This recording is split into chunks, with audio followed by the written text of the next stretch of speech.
বর্ষার আগেই মশার উপদ্রবে ডেঙ্গুর শঙ্কা, কার্যকর পদক্ষেপ নেই অভিযোগ নগরবাসীর। নিয়মিত অভিযানে তোড়জোড় 2 সিটিতে। জনভোগান্তি নিরসনে আগে স্থানীয় সরকার নির্বাচন চায় জামায়াত। অনির্বাচিতরা দীর্ঘদিন থাকলে বহুমাত্রিক শঙ্কায় বিপ্লবী ওয়ার্কার্স পার্টি। প্রাইম এশিয়ার শিক্ষার্থী পারভেজ হত্যা মামলার মূল আসামি মেহরাজ 5 দিনের রিমান্ডে, 2 জনের স্বীকারোক্তিমূলক জবানবন্দি।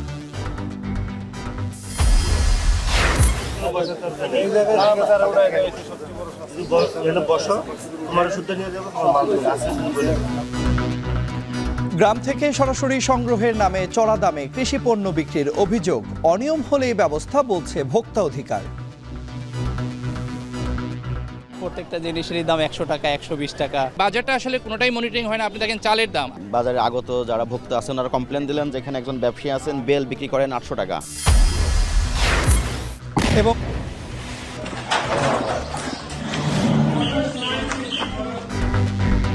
এবং জম্মু কাশ্মীর সীমান্তের নিয়ন্ত্রণ রেখায় গোলাগুলি, ভারত পাকিস্তান উত্তেজনায় জাতিসংঘের উদ্বেগ, ধৈর্য ধরার আহ্বান।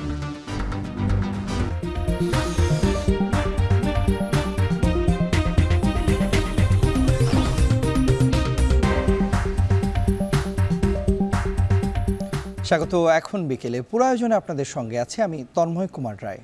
জুলাই শাপলা ও পিলখানা হত্যার বিচার এবং আওয়ামী লীগ নিষিদ্ধের দাবিতে রাজধানীর শাহবাগে শহীদী সমাবেশ করছে ইনকিলাব মঞ্চ।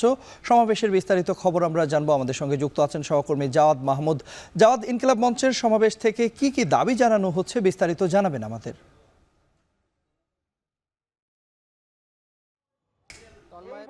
3:10 আনুষ্ঠানিকভাবে আজকে যে ইনকিলাব মঞ্চের শহীদী সমাবেশ সেটি শুরু হয়েছে। এখন এই ইনকিলাব মঞ্চে বিভিন্ন দলের অর্থাৎ ছাত্র সংগঠনের নেতারা কথা বলছেন এবং এখানে যারা এসেছেন শহীদ পরিবারের সদস্যরা, শুধু যে জুলাই যারা শহীদ হয়েছেন অর্থাৎ 2024-এর এই জুলাই বিপ্লবের সময় শুধু তারাই নয়, এর আগে বলা হচ্ছে যে শাপলা কিংবা এই পিলখানা হত্যাকাণ্ডের সময় যেটি 2009 সালে ঘটেছিল, এই সকল ভুক্তভোগী পরিবারের সদস্যরাও এখানে এসেছে। এখানে তারা যেটি মূলত বলছে যে দ্রুত সময়ের মধ্যে অর্থাৎ গণ অভ্যুত্থানের যে 8 মাস পার হলেও এখন পর্যন্ত এই যে দৃশ্যমান কোনো বিচার কার্যক্রম দেখতে পায়নি, এজন্য তারা এখানে এসেছেন এবং তারা বলছেন যে আজকে কিন্তু তাদের এখানে আসার কথা না বিচারের দাবিতে। শুধু যে এই গণহত্যার বিচার তারা চাচ্ছেন সেটি না, তারা বলছেন যে গণহত্যার সাথে আওয়ামী লীগ জড়িত, আওয়ামী লীগ এই গণহত্যা চালিয়েছে এবং তারা নির্দিষ্ট করে বলছেন যে 24 জুলাই আগস্ট পিলখানা হত্যাকাণ্ড এবং শাপলা এই প্রত্যেকটা হত্যাকাণ্ডের সাথে আওয়ামী লীগ জড়িত এবং সেজন্য তারা আওয়ামী লীগ নিষিদ্ধের দাবি তারা জানাচ্ছেন। এবং এই আওয়ামী লীগ নিষিদ্ধের দাবি যখন তারা করছেন, তারা বলছেন যে অন্তর্বর্তী সরকার তারা নানানভাবে ফ্যাসিবাদীদের দোসরদের পুনর্বাসন করছে, যার ফলে যে বিচার কার্যক্রম সেটি একটি ধীরগতি তারা লক্ষ্য করতে পারছেন বা দৃশ্যমান এখনও বিচার কার্যক্রম তারা করতে পারছেন না। এবং তারা বলছেন যতদিন পর্যন্ত আওয়ামী লীগের বিচার নিশ্চিত করা না হবে এবং আওয়ামী লীগকে নিষিদ্ধ করা না হবে এবং যতদিন পর্যন্ত এই জুলাই গণ অভ্যুত্থানে যারা শহীদ হয়েছেন কিংবা এর আগে যেটা বলা হচ্ছে শাপলার বা পিলখানা যারা হত্যাকাণ্ডের শিকার হয়েছেন, এই প্রত্যেকটি হত্যাকাণ্ডের বিচার না হওয়া পর্যন্ত তারা তাদের যে এই ধরনের কর্মসূচি, সমাবেশ বা প্রতিবাদ বিক্ষোভ সেটি তারা যেমন জানাবেন, কিন্তু একই সাথে তারা বলছেন যে এই এতদিন ভুক্তভোগী পরিবারগুলো এইখানে এসে দাবি জানানো সেটি এক ধরনের তাদের সাথে আবার জুলুম করা হচ্ছে। এটি আসলে ন্যায়সঙ্গতভাবেই স্বাভাবিক প্রক্রিয়ার মধ্যে এই বিচারগুলো হওয়ার কথা ছিল বা তারা সেই বিচারটির প্রাপ্য। এটি মূলত 5টা পর্যন্ত আজকে তাদের যে এই শহীদী সমাবেশ সেটি চলার কথা রয়েছে এবং এখানে আমরা দেখেছি যে বিভিন্ন দলের যারা আয়োজক আছে তাদের সাথে কথা বলেছি, তারা বলছেন যে বিভিন্ন রাজনৈতিক সংগঠন, ছাত্র সংগঠন আর শীর্ষ নেতাদের দাওয়াত দেওয়া হয়েছে বা আহ্বান জানানো হয়েছে তাদের এখানে অংশগ্রহণ করার জন্য। এবং সেখানে আমরা দেখেছি যে এনসিপির শীর্ষ নেতা সার্জিস আলম এখানে এসেছেন, ছাত্র শিবিরের সভাপতি জাহিদুল ইসলাম তার আসার কথা রয়েছে এবং ছাত্র দলের সাধারণ সম্পাদক নাসির হোসেনের আসার কথা রয়েছে। অর্থাৎ 5টা পর্যন্ত এই সমাবেশ চলবে বলে আয়োজকরা বলছেন এবং এখান থেকে তারা মূল দাবি জানাচ্ছেন যে কোনো মূল্যে হোক আওয়ামী লীগকে নিষিদ্ধ করতে হবে এবং এই জুলাই গণহত্যা সহ পিলখানা এবং শাপলা গণহত্যার বিচার অতি দ্রুত সময়ের মধ্যে কার্যকর করতে হবে। এই ছিল আমার কাছে শাহবাগ জাতীয় জাদুঘরের সামনে থেকে শহীদী সমাবেশের সবশেষ। রাজধানীর শাহবাগে শহীদী সমাবেশ করছে ইনকিলাব মঞ্চ। এই বিষয়ে আমরা আরও বিস্তারিত জানছিলাম, সহকর্মী জাওয়াদ মাহমুদ যুক্ত হয়েছিলেন। জনভোগান্তি নিরসনে জাতীয় নির্বাচনের আগে স্থানীয় নির্বাচন চায় জামায়াত। মহানগর ও জেলা জামায়াত ইসলামের আয়োজনে ময়মনসিংহ নগরীর সার্কিট হাউস মাঠে দলের কর্মী সম্মেলনে যোগ দিয়ে একথা বলেন দলটির আমির ডাক্তার শফিকুর রহমান। আরও জানাচ্ছেন ইমতিয়াজ আহমেদ।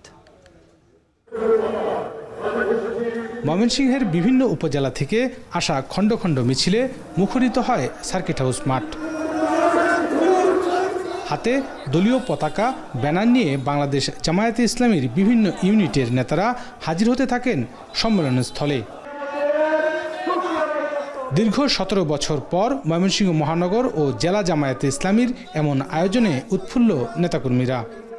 আসলে উৎসবমুখর একটা পরিবেশ, সারা শুধু আমরা ময়মনসিংহ বিভাগে তাই নাই, সারা বাংলাদেশের মানুষই মানে আনন্দ পেয়েছে। দলীয় নেতাকর্মীর উদ্দেশ্যে জামায়াতে ইসলামীর আমির ডাক্তার শফিকুর রহমান বলেন, স্থানীয় সরকারের বিভিন্ন জায়গায় প্রতিনিধি না থাকায় ভোগান্তি পোহাচ্ছে জনগণ। এজন্য দ্রুত স্থানীয় সরকার নির্বাচনের আহ্বান জানান তিনি। আমাদের আল্লাহ এক, আমাদের নবী এক, আমাদের জীবন বিজ্ঞান আল কোরআন, এর ভিত্তিতে আমাদের ঐক্য, এবং ইনশাআল্লাহ আমরা সেই ঐক্যবদ্ধ বাংলাদেশ গড়ব ইনশাআল্লাহ। এ পথের কোনো চ্যালেঞ্জ আমরা মানব না, কোনো বাধার মুখে থেমে যাব না, অন্যায়ের কাছে আপোষ করব না ইনশাআল্লাহ। এ সময় নারী অধিকার সংস্কার কমিশনের প্রতিবেদনের সমালোচনা করেন তিনি। নারী অধিকার সংস্কারের নামে সম্প্রতি একটি রিপোর্ট জমা হয়েছে। সেই রিপোর্টের বেশ কিছু জায়গায় কোরআন এবং সুন্নাহর সম্পূর্ণ খেলাফ কিছু সুপারিশমালা পেশ করা হয়েছে। আমাদের প্রথম কথা হচ্ছে যে এই কয়জন এই সুপারিশ পেশ করেছেন তারা এই দেশে 9.5 কোটি মায়ের প্রতিনিধিত্ব করেন না। ইমতিয়াজ আহমেদ, এখন ময়মনসিংহ। অনির্বাচিত সরকার দীর্ঘদিন থাকলে বহুমাত্রিক বিপদের কারণ হতে পারে বলে আশঙ্কা প্রকাশ করেছেন বিপ্লবী ওয়ার্কার্স পার্টি। আর সরকারের নিরপেক্ষতা নিয়ে প্রশ্ন উঠলে আগামী জাতীয় নির্বাচন নিয়েও প্রশ্ন উঠবে বলে মন্তব্য করেছেন বিপ্লবী ওয়ার্কার্স পার্টির সাধারণ সম্পাদক সাইফুল হক। জাতীয় স্বার্থ, জাতীয় নিরাপত্তা, গণতান্ত্রিক উত্তরণের প্রশ্নে আমি বিশ্বাস করি সকল রাজনৈতিক দল আমরা জাতীয় প্রশ্নে আমরা ঐক্যবদ্ধভাবে আমরা অবস্থান গ্রহণ করব। সরকারকে বলতে চাই, মেহেরবানি করে যাত্রাটা যেটা শুরু করেছেন, কোথায় কিভাবে যাত্রাটা শেষ করবেন পরিষ্কার করে কথা বলুন। 5 আগস্টের পর গঠিত সরকার জনগণের প্রত্যাশা মতো হয়নি। সাধারণ মানুষের কাছে গণ অভ্যুত্থানের সুফল পৌঁছে দিতে তারা অনেক ক্ষেত্রে ব্যর্থ হয়েছেন, এমন মন্তব্য করেছেন কবি ও রাষ্ট্রচিন্তক ফরহাদ মাজহার। দুপুরে প্রেস ক্লাবের সামনে এক অনুষ্ঠানে কথা বলেন তিনি। সরকার ক্ষমতায় এসেছে, আমরা মনে করি এই সরকার আমরা যেমন করে প্রত্যাশা করেছিলাম তেমন করে হয়নি, এবং গণ অভ্যুত্থানের তার যে পূর্ণ ক্ষমতা সম্পন্ন একটি সরকার দরকার ছিল সেটা আমরা পাইনি। না পারার ফলে আমরা অনেক কিছু নীতি নির্ধারণের ক্ষেত্রে এবং জনগণকে গণ অভ্যুত্থানের সুফল পৌঁছে দেবার ক্ষেত্রে অনেক ক্ষেত্রে ব্যর্থ হয়েছি। রাজধানীতে বর্ষা আসার আগেই বেড়েছে মশার উপদ্রব, ফলে বাড়ছে ডেঙ্গুর সংখ্যাও। নগরবাসীর অভিযোগ, কার্যকর পদক্ষেপ না থাকায় এমন পরিস্থিতির মুখে পড়েছেন তারা। তবে সিটি কর্পোরেশন বলছে এরই মধ্যে বিভিন্ন পরিকল্পনা গ্রহণ করা হয়েছে। মেহরিন অ্যানির প্রতিবেদনে দেখুন বিস্তারিত। রাজধানীর খিলক্ষেত এলাকায় পাইলিংয়ের কাজ করেন মোশাররফ। মশার কামড়ে চুলকানিতে ঘা হয়ে যাওয়া হাত দেখালেন, বললেন ডাবল মশারি টানিয়েও রেহাই পাচ্ছেন না।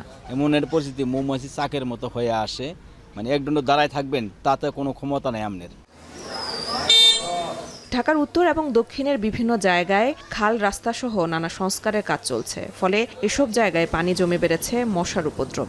জনপ্রতিনিধি শূন্য সিটি কর্পোরেশনের মশক নিধনে কার্যকরী পদক্ষেপ না থাকার অভিযোগ নগরবাসীর। 15 দিন 1 মাস পরে পরে জ্বর আসে, মানে এই কারণে একটু ভয় বেশি। এখন তো বর্তমানে জনপ্রতিনিধি নাই, এখন এটা আমরা বলার মতো কাকে পাবো। প্রচণ্ড মশা, কোনো কাজকাম করা যায় না, বা মশার যন্ত্রণায় ঘরে পর্যন্ত ঘুমানোর কোনো উপায় নাই। দুধ দিতে আসছি, ঘাস ঘুষ দিয়ে দুমার দিতে কাঠ করে পড়তে আসছি, আবার কয়েল 2টা 3টা করে ধরাই। যদিও এই মশার বেশিরভাগই কিউলেক্স মশা, কিন্তু বৈশাখের হঠাৎ বৃষ্টি চোখ রাঙাচ্ছে ডেঙ্গু প্রকোপের। সাধারণত জুন থেকে ডেঙ্গু মৌসুম ধরা হলেও গত 2-1 বছরে কোনো নিয়ম মানছে না ডেঙ্গু। চলতি বছর এপ্রিল পর্যন্ত ডেঙ্গুতে আক্রান্ত ছাড়িয়েছে 2000 এবং মৃতের সংখ্যা 20 ছুঁই, যা বিগত যে কোনো বছরের এই সময়ে আগে কখনো দেখা যায়নি। ঢাকা উত্তর সিটি কর্পোরেশনের প্রশাসক জানালেন, মশক নিধনে দ্রুতই ম্যাসিভ ক্যাম্পেইন শুরুর কথা। মশা নিয়ন্ত্রণে এবার উত্তরে কাজ করবে সেনাবাহিনী। পুরো কার্যক্রমই বাজেট নির্ভরতা থেকে বের হয়ে আসবে। আমরা এমার্জেন্সি কিছু ট্র্যাপ বসানোর চেষ্টা করছি। আগের যে ওষুধ কেনা হয়েছে সেটা কতটুকু রাইট, সেটা আমরা জনগণকে দিয়ে টেস্ট করাতে চাই। যে ওষুধগুলো ছিটানো হচ্ছে সেটা যেন পারফেক্টলি ছিটানো হয় এবং এখানে যেন কোনো ধরনের গাফলতি না থাকে, সেজন্য আমরা আমাদের আগে যাদের সাথে চুক্তি ছিল সেটা বাদ দিয়ে আমরা এখন সেনাবাহিনীর সাথে নতুন চুক্তিতে আবদ্ধ হচ্ছি।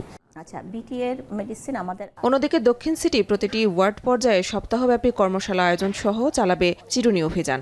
আমাদের 1050 জন স্টাফ আছে ফিল্ড লেভেলে, সেই স্টাফদেরকে দিয়ে আমরা 75টা ওয়ার্ডে কার্যক্রম করে। খুব বেশি পেশেন্ট হয় কোনো এলাকায়, সেই এলাকায় লাল চিহ্নিত করে ওই এলাকাটা চিরুনি অভিযান করা হবে।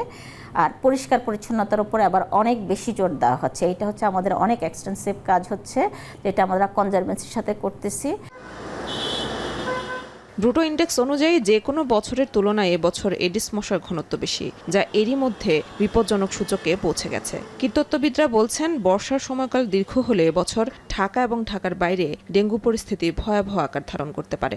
এডিস মশার ঘনত্ব নিয়ে যে কাজটি করি, গবেষণাটি করি, সেখানে আমরা গবেষণা দেখছি ঢাকা উত্তর এবং দক্ষিণ সিটি কর্পোরেশনের সঙ্গে সঙ্গে বাংলাদেশের বেশ কয়েকটি জেলায় আমরা এডিস মশার ঘনত্ব বেশি পাচ্ছি এবং আমি নিশ্চিত করতে বলতে পারি এই জেলাগুলোতে ডেঙ্গু বাড়বে। এখনই যদি আমরা এডিস মশার প্রজনন নিয়ন্ত্রণ, এডিস মশার ব্রিডিং সোর্স ম্যানেজমেন্ট এবং ডেঙ্গু রোগী ম্যানেজমেন্ট সঠিকভাবে শুরু করতে না পারি, তাহলে এবছর পরিস্থিতি খারাপ হওয়ার কিন্তু ঝুঁকি আছে।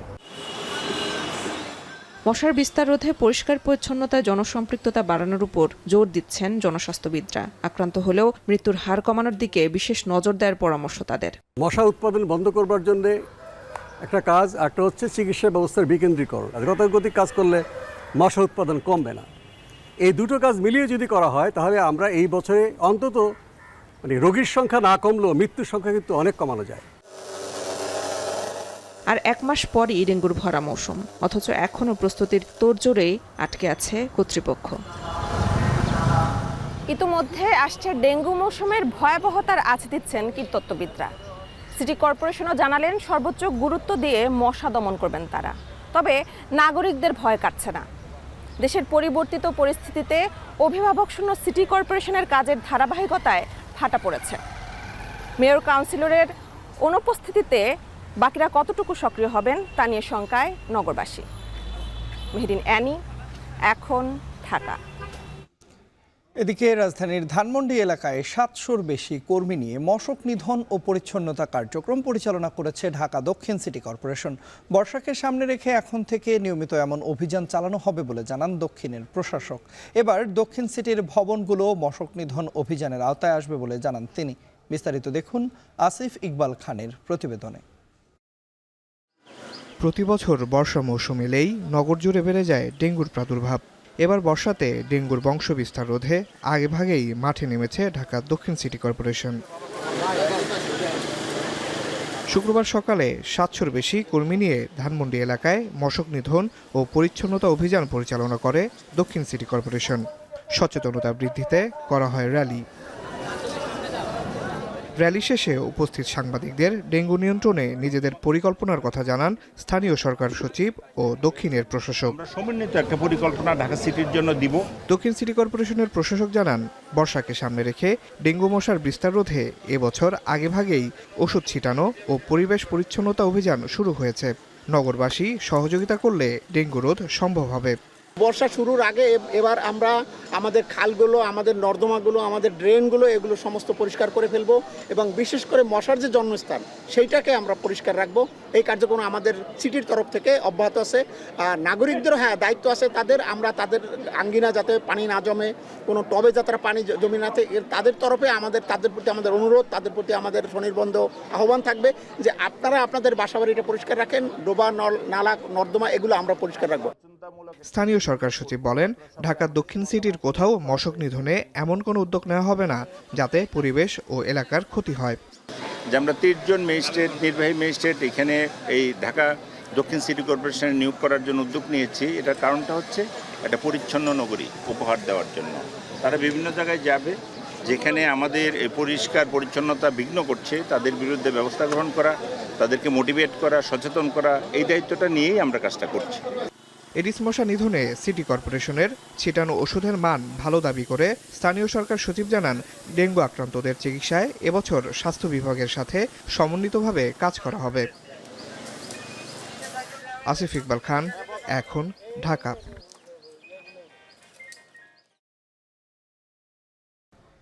কৃষক থেকে সরাসরি সংগ্রহের নামে বাজার দর থেকে 4 থেকে 5 গুণ বেশি দামে পণ্য বিক্রির অভিযোগ পাওয়া গেছে।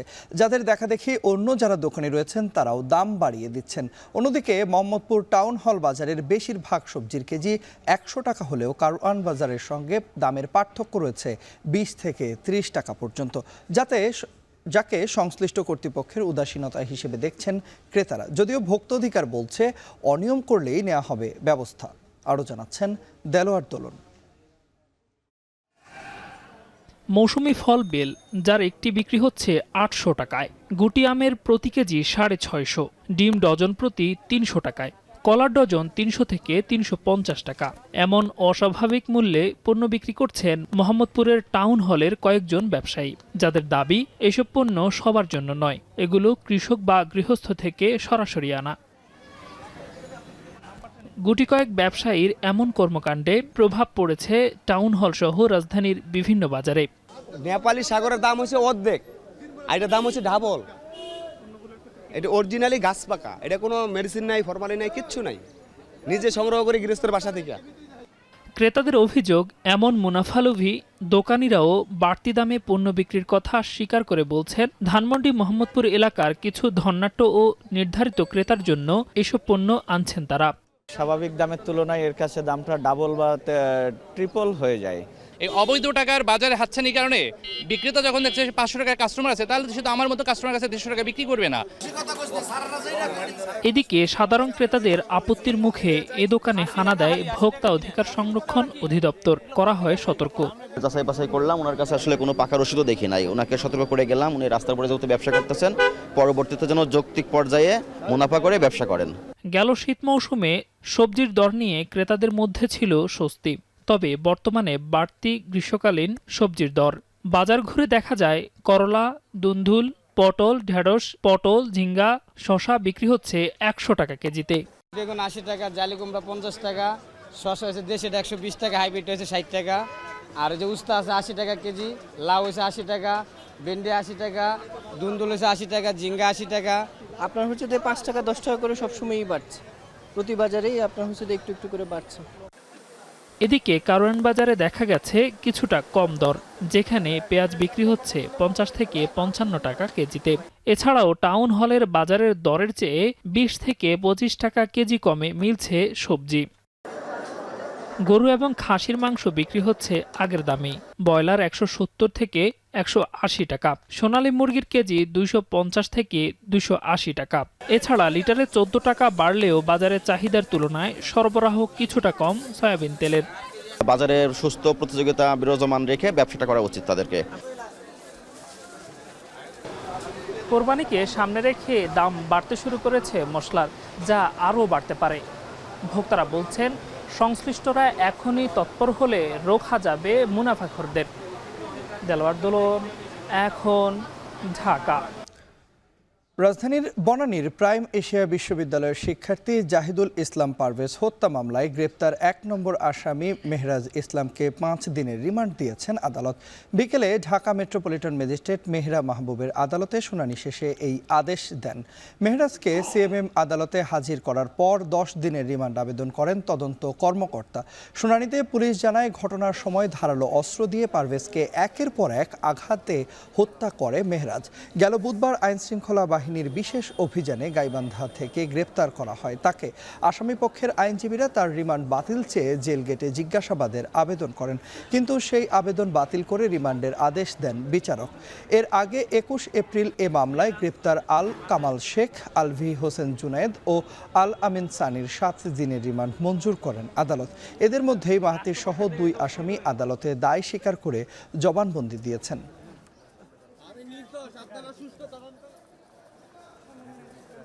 ইতিপূর্বে আরও কয়েকজন আসামি গ্রেপ্তার হয়ে রিমান্ডে আছে। ২ জন আসামি দোষ স্বীকারমূলক জবানবন্দি দিয়ে তারা বলেছে যে এই ঘটনাটা কারা সংগঠিত করেছে। আমার যে আজকের আসামি মিরাজ ইসলাম, সে এই ঘটনার সময় ঘটনাস্থলেও ছিল না। সে ওই অন্যান্য আসামিদের সাথে তার পরিচয় আছে, সে তাদের বন্ধু। এই হিসাবে অনুমান ভিত্তিক তাকে এই মামলায় জড়ানো হয়েছে। নারী বিষয়ক সংস্কার কমিশনের প্রস্তাবিত প্রতিবেদন বাতিলের দাবি জানিয়েছে খেলাফত মজলিস। বাদজুমা বায়তুল মোকাররমের উত্তর গেটে নারী বিষয়ক সংস্কার কমিশন বাতিলের দাবি ও ভারতে মুসলিম নির্যাতনের প্রতিবাদে বিক্ষোভ মিছিল করে খেলাফত মজলিস। এ সময় দলটির আমির মাওলানা আহমদ আল কাসিমি বলেন, নারী বিষয়ক সংস্কার কমিশনের দাবি ইসলাম বিদ্বেষী, তাই কমিশনের প্রতিবেদনকে প্রত্যাখ্যান করার আহ্বান জানান তারা। এছাড়া ভারতে চলমান মুসলিম নির্যাতন বন্ধের দাবিও জানান তিনি। মুসলিম নির্যাতন বন্ধ না হলে সারা দেশে বিক্ষোভ কর্মসূচির হুঁশিয়ারি দেন নেতাকর্মীরা। পরে একটি বিক্ষোভ মিছিল বায়তুল মোকাররম থেকে শুরু করে পল্টন মোড়ে এসে শেষ হয়।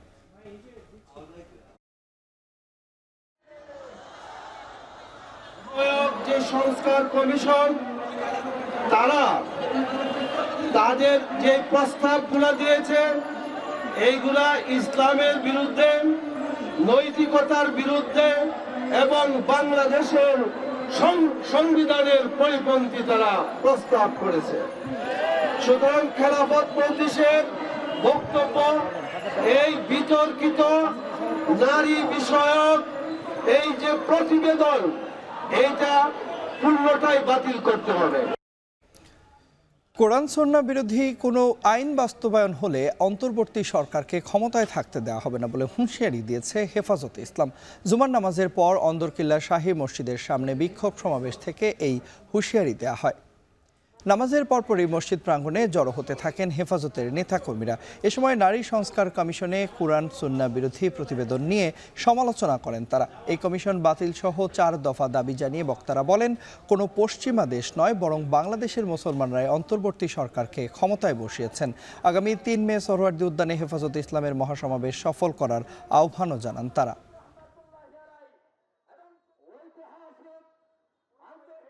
চট্টগ্রামে বসেছে ঐতিহ্যবাহী আব্দুল জব্বারের বলি খেলার ১১৬তম আসর। দেশের নানা প্রান্ত থেকে আসা বলিদের দ্বৈরথ আর শক্তিমত্তা দেখতে হাজারো মানুষের ভিড়ে সয়লাব নগরীর লালদিঘি ময়দান। এ নিয়ে আমরা আরও বিস্তারিত জানবো। এই মুহূর্তে আমাদের সঙ্গে সরাসরি যুক্ত হচ্ছেন সহকর্মী ফাইসাল করিম।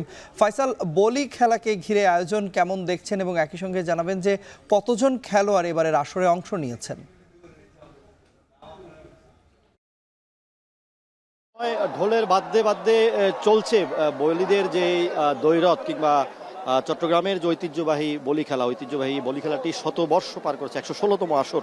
এবং প্রতি বছরই কিন্তু এই খেলা দেখতে দূর দূরান্ত থেকে যেমন মানুষ ছুটে আসে, তেমনি যারা বলি আছেন তারাও কিন্তু দেশের নানা প্রান্ত থেকে আসেন। এবার এখানে রেজিস্ট্রেশন করেছেন 120 জন বলি, যাদের মধ্যে 80 জনকে খেলার অনুমতি দিয়েছে কর্তৃপক্ষ।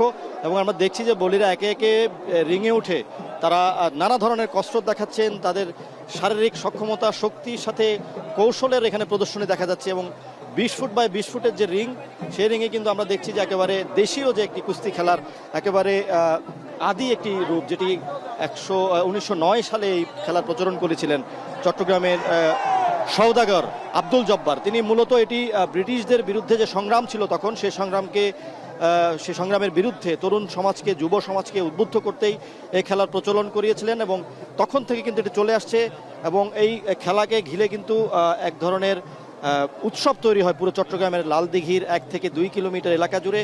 পাশে এখানে বৈশাখী মেলা বসে, সেখানে নাগরদোলা এসেছে, সেখানে গ্রামীণ নানা তৈজসপত্র থেকে শুরু করে নানা ধরনের পণ্য এসেছে। আমরা দেখেছি এই মেলাটি চলবে 3 দিন ধরে এবং এখানে কিন্তু দেশীয় যে পণ্যগুলো আমরা সাধারণত শহুরে জীবনে পাই না সেসব পণ্য কিন্তু এখানে পাওয়া যাচ্ছে এবং পাশাপাশি মেলার পাশাপাশি মানুষজন এসে আজকে এই খেলা উপভোগ করছেন, যেটি শুরু হয়েছে 4টা বাজার কিছুক্ষণ আগে থেকে এবং এখানে মোট বিভিন্ন পর্বে আসলে মোট 80 জন বলি অংশগ্রহণ করছেন এবং এখানে যারা হেভি ওয়েট বলি আছেন তাদের মধ্যে মূল কোয়ার্টার ফাইনাল হবে। এখন সেই কোয়ার্টার ফাইনাল থেকেই সেমিফাইনাল হয়ে মূল যে ফাইনাল খেলা সেটি অনুষ্ঠিত হবে এবং আমরা জানি যে এবার আসলে চট্টগ্রামের 116তম আসরের কে ঘিরে চট্টগ্রামের যে আয়োজকরা আছেন তারা কিন্তু এটিকে নানা রঙে সাজিয়েছেন এবং আমরা যেটি দেখেছি যে কিছুক্ষণ আগে এখানে চট্টগ্রামের পুলিশ কমিশনার এসেছেন, নগরের যিনি মেয়র তিনিও এসেছেন, তারা এই খেলাটি উপভোগ করছেন। পাশাপাশি উৎসুক জনতার ভিড়, তারা বৈশাখের যে সূর্য সেটিকে উপেক্ষা করে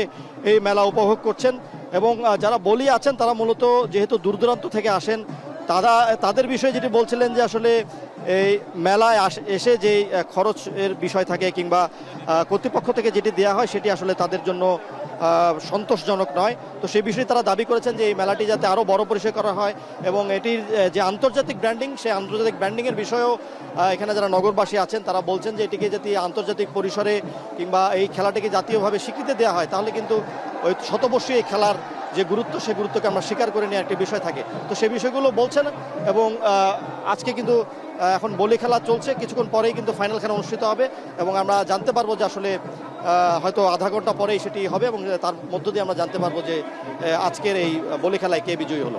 তন্ময়। ঐতিহ্যবাহী জব্বারের বলি খেলার 116তম আসরের সবশেষ খবরাখবর আমরা জানছিলাম। সহকর্মী ফাইসাল করিম যুক্ত হয়েছিলেন চট্টগ্রাম থেকে। পোপ ফ্রান্সিসের প্রতি শ্রদ্ধা জানাতে কাতার থেকে রোমের উদ্দেশ্যে রওনা দিয়েছেন প্রধান উপদেষ্টা ডক্টর মোহাম্মদ ইউনুস। পোপ ফ্রান্সিসের অন্ত্যেষ্টিক্রিয়ায় যোগ দিতে কাতার স্থানীয় সময় সকাল 9:30টায় কাতারের দোহা ত্যাগ করেন প্রধান উপদেষ্টা। এ সময় কাতারের চিফ অফ প্রোটোকল মোহাম্মদ ইউনুসকে দোহার হামাদ আন্তর্জাতিক বিমানবন্দরে বিদায় জানান প্রধান উপদেষ্টা। ইতালির সময় দুপুর 2:15টায় রোমে পৌঁছাবেন বলে আশা করা হচ্ছে। সেখানে তাকে স্বাগত জানাবেন ইতালিতে নিযুক্ত বাংলাদেশের রাষ্ট্রদূত। রোমে পৌঁছানোর 1 ঘন্টা পরে প্রধান উপদেষ্টা সেন্ট পিটার স্কোয়ারে যাবেন পোপ ফ্রান্সিসের প্রতি শ্রদ্ধা জানাতে। ভ্যাটিকান সিটির জেনারেল সেন্ট পিটার স্কোয়ারে প্রধান উপদেষ্টা ও বাংলাদেশ প্রতিনিধিকে স্বাগত জানাবেন। শনিবার সকাল 9:30টার দিকে প্রধান উপদেষ্টা আবার সেন্ট পিটার স্কোয়ারে যাবেন পোপ ফ্রান্সিসের অন্ত্যেষ্টিক্রিয়ায় যোগ দিতে।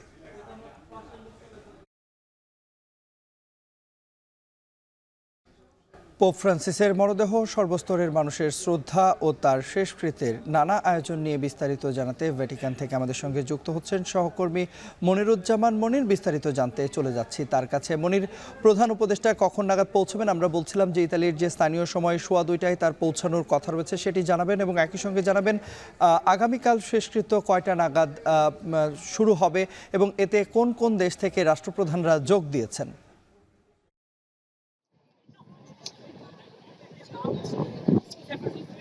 ধন্যবাদ তন্ময়। আপনারা দেখতে পাচ্ছেন এই মুহূর্তে ভ্যাটিকান সিটি সেন্ট পিটার্স স্কোয়ারে আমি এখানে আছি, যেখানে সারা বিশ্ব থেকে লাখ লাখ মানুষ এই পোপ ফ্রান্সিসকে দেখার জন্য এখানে আসছে এবং আজকে সন্ধ্যা 7টা পর্যন্ত তারা এখানে এই দেখার সুযোগ পাবে। আর এই আগামীকাল যে শেষকৃত্য অনুষ্ঠানে সেখানে যোগ দিতে ইতিমধ্যে বাংলাদেশ সময় 12টার দিকে তিনি কাতার থেকে রোমের উদ্দেশ্যে রওনা দিয়েছেন এবং এই ইতালিতে তিনি অবতরণ করবেন 2:15 অর্থাৎ এখন থেকে প্রায় আরো 2 ঘন্টার মতো প্রায়। তো এর মধ্যে তিনি এখানে আসবেন এবং আজকে তার কর্মসূচি বলতে আমার সাংবাদিকদের সাথে একটি মত বিনিময় হওয়ার কথা রয়েছে এবং আরো কোনো কিছু হওয়ার যে বিষয়গুলো ছিল সেগুলো আমাদেরকে জানানো হবে, তিনি দূতাবাস থেকে আমাদেরকে জানিয়েছে। এবং আগামীকাল সকাল 10টা থেকে শুরু হবে আসলে এই ফুনারাল বা শেষকৃত্যের যে অনুষ্ঠান, যেখানে উপস্থিত থাকবেন বিশ্বের থেকে প্রভাবশালী যে রাষ্ট্রপ্রধানরা আছেন, নেতৃবৃন্দ আছেন, তারা এখানে আসবেন, যেখানে ডোনাল্ড ট্রাম্প রয়েছে এবং আপনারা জানেন যে পোপ ফ্রান্সিস ছিলেন আর্জেন্টিনার, সেই আর্জেন্টিনার প্রেসিডেন্টও তিনি উপস্থিত হবেন এবং জেলেনস্কি এখানে থাকবেন, যিনি ইউক্রেনের প্রধানমন্ত্রী। এছাড়াও বিশ্ব থেকে অনেক নামি দামি যে নেতারা আছেন তারাও এখানে উপস্থিত থাকবেন এবং দেশের এবং সরকারের প্রধানরা এখানে উপস্থিত থাকার কথা রয়েছে। এবং আগামীকাল সকাল 10টায় এই ভ্যাটিকানের সেন্ট পিটার্স স্কোয়ার থেকে তার মরদেহকে নিয়ে যাওয়া হবে আপনার 7 পাহাড়ের শহর এই রোমের একটি পাহাড়, যেটা স্কুলিনু বলে, সেই স্কুলিনে একটি গির্জা, সেই গির্জায় তাকে সমাধি করা হবে, যেটিকে বলা হয় সান্তা মারিয়া মাজোরে, অর্থাৎ রোমের মধ্যে সবচেয়ে বড় যে গির্জাটি, সেখানে তাকে এখানে সমাধি করা হবে। এবং পোপ ফ্রান্সিস তিনি নিজেই তার এই সমাধিস্থল তিনি নির্ধারণ করে গিয়েছিলেন। এবং আপনারা আরেকটি বিষয় জানেন যে প্রায় 100 বছরেরও বেশি সময় ধরে এই ভ্যাটিকান সিটির বাইরে পোপ ফ্রান্সিসকে সমাধির একটি ব্যবস্থা করা হচ্ছে। এবং আগামীকাল এই অনুষ্ঠানে যোগ দেবেন ডক্টর মোহাম্মদ ইউনূস সহ বিশ্ব নেতারা। এই ছিল সর্বশেষ ভ্যাটিকান সিটি থেকে তন্ময়। পোপ ফ্রান্সিসের মরদেহ সর্বস্তরের মানুষের শ্রদ্ধা ও তার শেষকৃত্যে নানা আয়োজন নিয়ে বিস্তারিত জানাতে ভ্যাটিকান সিটি থেকে আমাদের সঙ্গে যুক্ত হয়েছিলেন সহকর্মী মনিরুজ্জামান মনির। জম্মু কাশ্মীরে সন্ত্রাসী হামলার জেরে পাল্টাপাল্টি পদক্ষেপ ও উত্তেজনার মধ্যেই সীমান্তে গোলাগুলি করছে ভারত ও পাকিস্তানের সেনারা। বৃহস্পতিবার রাতে কাশ্মীর নিয়ন্ত্রণ রেখার বিভিন্ন পয়েন্টে দুদেশের সেনারা গোলাগুলি করে বলে সংবাদ প্রকাশ করে ভারতীয় গণমাধ্যম। সীমান্ত অতিক্রম করে ভারত আগ্রাসন চালালে কঠোর জবাব দেওয়ার হুঁশিয়ারি দেন আজাদ কাশ্মীরের প্রধানমন্ত্রী চৌধুরী আনোয়ারুল হক। সন্ত্রাসী হামলার প্রেক্ষাপটে ভারত সরকারের প্রতি সমর্থন জানিয়েছে দেশটির সব বিরোধী দল এবং যুক্তরাষ্ট্র। যুদ্ধের সংখ্যা বাড়তে থাকায় সর্বোচ্চ সহনশীল হতে ভারত ও পাকিস্তানের প্রতি আহ্বান জাতিসংঘ মহাসচিবের।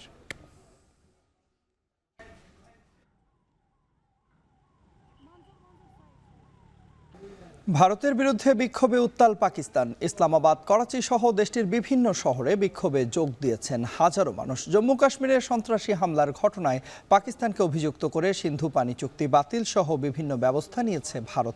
এর প্রতিবাদে ইসলামাবাদে ভারতীয় হাই কমিশনের বাইরে বিক্ষোভে ভারত বিরোধী স্লোগান দেন পাকিস্তানিরা। এ সময় ভারতের বিরুদ্ধে ব্যবস্থা নেয়ার দাবি জানান তারা। বিক্ষোভ হয়েছে মুজফ্ফরবাদ, কোয়াটার সহ অনেক শহরেই।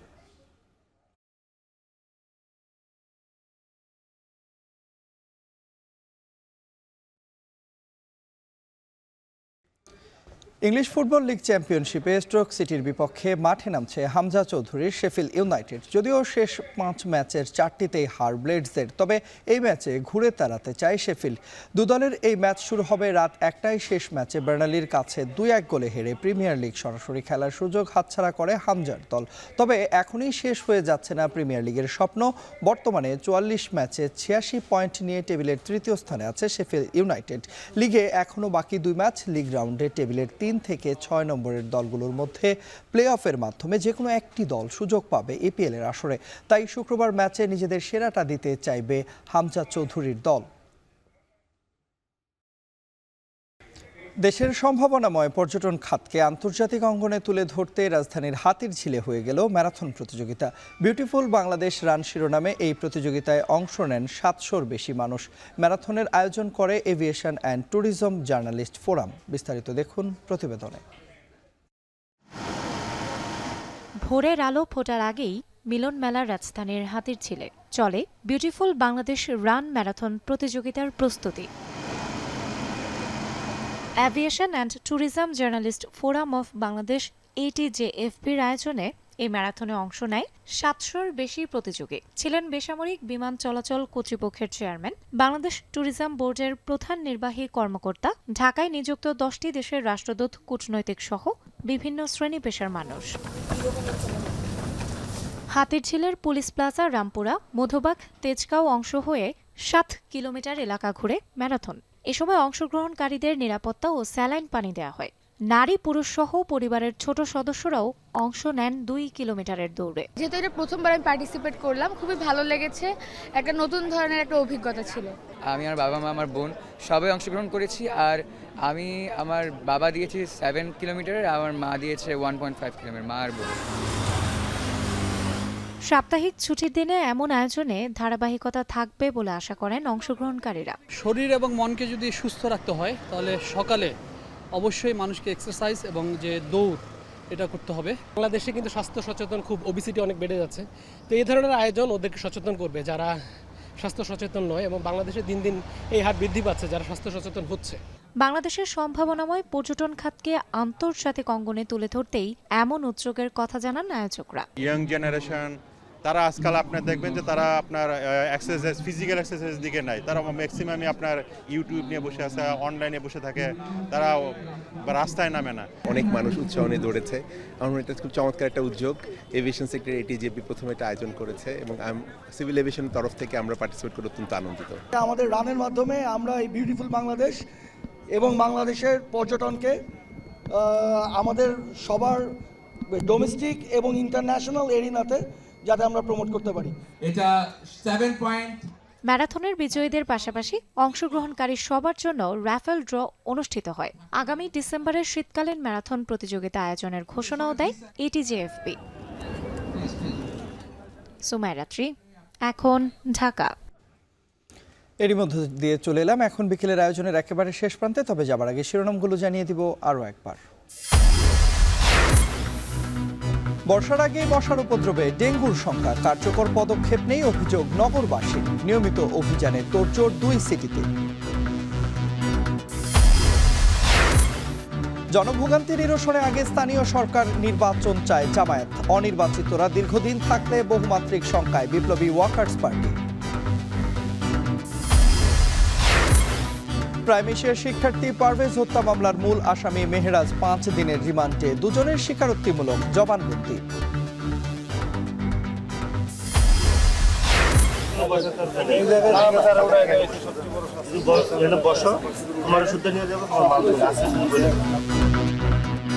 গ্রাম থেকে সরাসরি সংগ্রহের নামে চড়া দামে কৃষি পণ্য বিক্রির অভিযোগ, অনিয়ম হলেই ব্যবস্থা বলছে ভোক্তা অধিকার।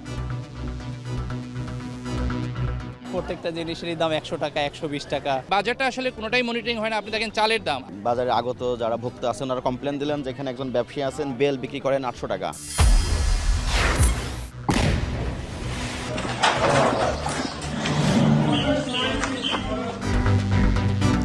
এবং জম্মু কাশ্মীর সীমান্তে নিয়ন্ত্রণ রেখায় গোলাগুলি, ভারত পাকিস্তান উত্তেজনায় জাতিসংঘের উদ্বেগ, ধৈর্য ধরার আহ্বান। এই ছিল এখন বিকেলের আয়োজনে। যাওয়ার আগে জানাতে চাই সবশেষ খবর সবার আগে পেতে ভিজিট করুন এখন.tv। ফেসবুকে দেখুন facebook.com/tv.এখন, আর ইউটিউবে দেখুন youtube.com/c/echontv।